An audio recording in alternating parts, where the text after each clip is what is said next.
Hundreds of trains come through Ohio each week, carrying at least 1 million gallons of oil from the Bakken shale fields of North Dakota. Crude oil from those shale fields is more volatile and more explosive than crude oil from other shale fields.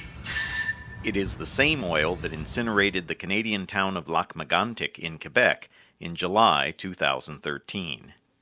47 people died in this derailment, and much of the downtown remains in ruins more than 2 years later.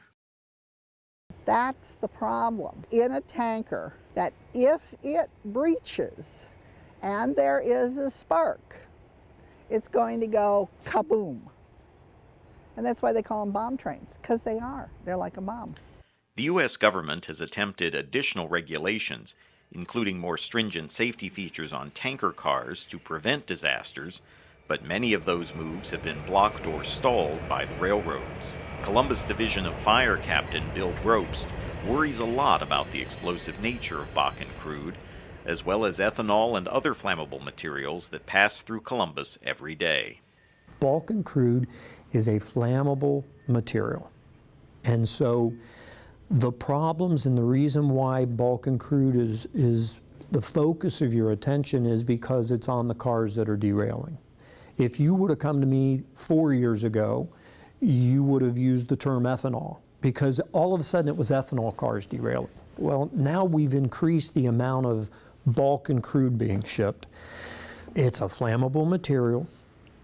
Every rail car that's transporting it has close to 30,000 gallons, and so whenever you're dealing 30,000 gallons of a particular chemical, it's a big deal. And then when you couple that to the fact that it's got 3 or 4 or 5 other cars involved that are also 30,000 gallons, you have a large amount of product.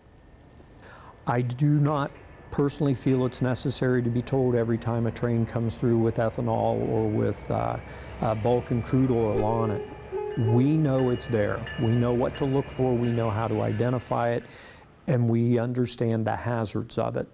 And to me, when the derailment happens, I'm going to be able to get that information fairly quick, exactly what commodities are involved.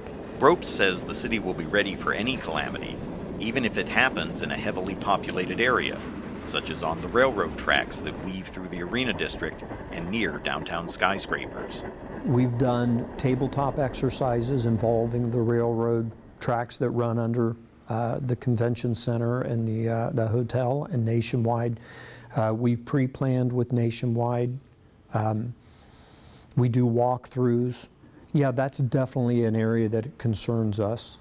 It will happen somewhere, and it does on a regular basis. The question is, who's there and in what neighborhood does it happen?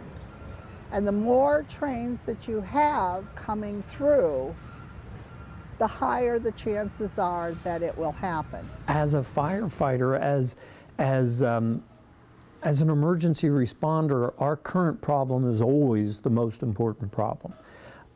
It's important to get this solved. We're going to continue to have problems with the railroad shipments until they get the problem solved. And so, yeah, whether that's rebuild all the tracks in America or put everything in a stronger car, it's important.